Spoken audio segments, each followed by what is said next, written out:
જય દ્વારકાધીશ મિત્રો, તમામ મિત્રોનું સ્વાગત છે આપણા એક નાનકડા બ્લોગમાં. તો મિત્રો કેમ છો? વાલા મજામાં? તો અમારી યુટ્યુબ ચેનલ જીતુ ઠાકોર 96 તમામ મિત્રોનું સ્વાગત કરીએ છીએ.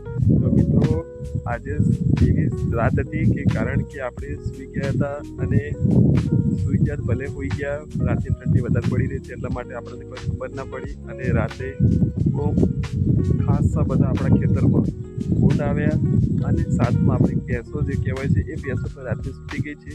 અને આપણે ખાસા એક તો વાવેતરમાં દમ નથી, જે આપણે કહું તમને આગળ આપણે એક બ્લોગ વિડીયો બનાવે છે એમાં આપણે તમને બતાવ્યું હતું કે આપણે કોઈ દમ નથી ગવામાં, એટલું બધું પાછું સુકાઈ ગયા છે, પાણીવાળા સુકાઈ ગયા. અને વધતા આપણે ગઈ રાતે આપણને એવું થયું કે જાણે આપણે સાપરામાં સૂતા હતા. એ પહેલાં આપણે જોઈ સવારે ખબર પડી કે આપણી ભેંસ એક નાનકડી ભેંસ છે, જે પારડી આપણે સાદી ભાષામાં કહેતા હોય એ છૂટી જાય છે. અને આપણે તો ખાસું બધું ખાઈ ગયું, એટલે આપણે કહેવત છે ભાઈ કે આપણે જાણે વાવેતરમાં દમ ના હોય અને એક તો પાછી બીજી તકલીફ આવતી હોય, એટલે આપણે એમ તમને બતાવી કેટલા આપણા ઘઉં ખાઈ ગયા છે. તો બ્લોગમાં બન્યા રહેજો. તો મિત્રો આપણે આ પાછળ છે એ અમારી નાનકડી ભેંસ છે, જે આપણે સાદી ભાષામાં પારડી કહેતા હોય છે. એ અમારી પારડી આજ જઈ રાતે છૂટી ગઈ છે અને આપણે ખાસા બધા 2-3 ટાલા ઘઉં ખાઈ ગયા છે, એ પણ તમને બતાવીએ છીએ. તો મિત્રો કેટલા ઘઉં ખાધા છે એ પણ આપણે ઝૂમ કરીશું ત્યારે જ ખબર પડી છે. 2 થી 3 ટાલા આપણે પાડ્યા છે, વાવેતરમાં દમ નથી અને છતાંય આપણે તો ભેંસ રાતે છૂટી જઈ તો નવી મુસીબત આવી ગઈ, કારણ કે 3 ટાલા પાડ્યા છે તો જે ઊંબી આપણે સાદી ભાષામાં કહેવાય છે ઊંબી કાઢ્યા ચડી ઘઉં કોઈ કોમમાં આવતો નથી. પછી આપણે ઊંબું આવે નહીં અને આપણે એમાં દાણો પણ બાજે નહીં, એવા ઘઉંની હાલત થઈ જાય. એટલા માટે આપણે જે વખત નેકાલ આવતો હોય ઘઉંનો એ વખત આપણે સરસ મજા રીતે આપણે ઘઉં હાચવવાના રહેતા હોય છે. છતાંય આપણે 2 થી 3 ટાલા પાડી દીધા છે, એ પણ તમને અમે ઝૂમ કરીને બતાવીએ છીએ. તો બનાવી રહેજો. તો મિત્રો જો તમે આગળ જોઈ શકો છો ત્યાં આપણે જે કહણા જે ઊંબી કહેવાય છે ઊંબા આપણે દેખાય છે, અને જે આપણે આ નાના છે અહીંથી બધા જ ખાઈ લીધા છે.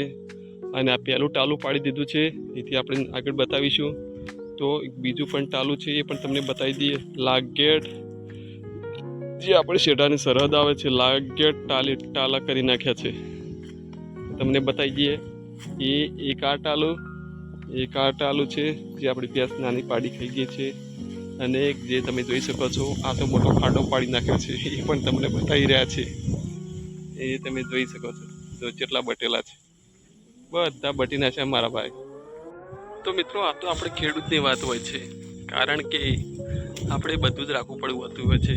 જે આપણે ઢોર ટોકર કહેતા હોય છે એ પણ રાખવું બહુ જરૂરી હોય છે, કારણ કે આપણે ખેડૂત છીએ એટલે આપણે 2 વોડ આપણે 1 વોડ સેટિંગ તો કદી ના સેટિંગ થાય, કારણ કે જો આપણે ખેતી એકલી કરીએ તો આપણે ઢોર સિવાય તો આપણે જે રોજાન આવતું હોય આપણે હેડે નહીં, આપણું ઘર ચાલે નહીં. તો તે બધા જાણો છો.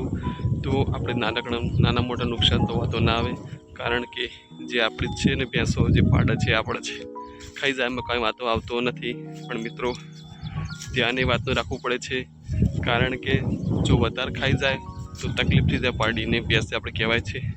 આ તો સમયસર આપણો ભગવાન વહેલો હતો, આપણે જાગી ગયા અને એને પણ બોધી કાઢી. એટલા માટે આપણે ઘઉં વધારે ટાલા પડ્યા નહીં, ખાવામાં બચાઈ ગયા અને આપણી પાડી પણ બચાઈ ગઈ. અને કે આપણી પાડી કદાચ વધારે ખાઈ ગઈ હોત તો એનો આપરાનો પણ મોટો બીક રોત, કારણ કે આપરો ચડી જાય તો આપણી પાડી મરી પણ જઈ શકે.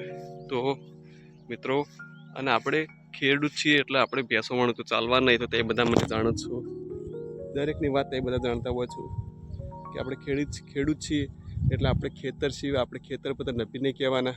અને આપણે સાથમાં ભેંસો રાખીએ તો આપણે થોડું રોજાનમાં જે આપણે ઘર ચલાવવામાં થોડી તકલીફ ઓછી આવતી હોય છે, એટલે આપણે બંને તરફથી આપણે રાખવું પડતું, ખેતી કરવી પડતી હોય છે અને આપણે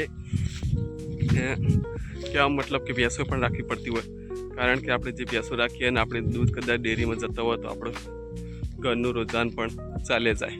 તો મિત્રો એ બધા શું ભેંસો રાખો છો, ખેતી કરો છો મારા ભાઈ, તો એ બધા તમામ મિત્રોને અમારી યુટ્યુબ ચેનલ જીતુ ઠાકોર 96 ને સપોર્ટ કરો છો અને બને તેટલો અમને સપોર્ટ કરતા રહેજો.